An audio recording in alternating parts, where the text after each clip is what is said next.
of Shikha Madam is just the reminiscent of William Shakespeare's lines, "The whole world is a stage, and all the men and women are actors and actresses here. They enter into the stage and depart after a brief while.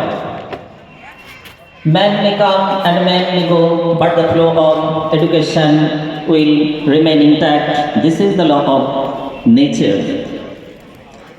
I am privileged to speak on our behalf. I am fortunate to attend this type of farewell ceremony.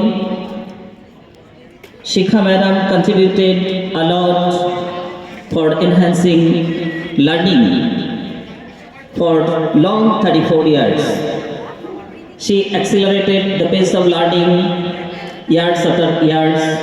Frankly speaking, she is modest, polite, free and frank, a jovial person, a good person.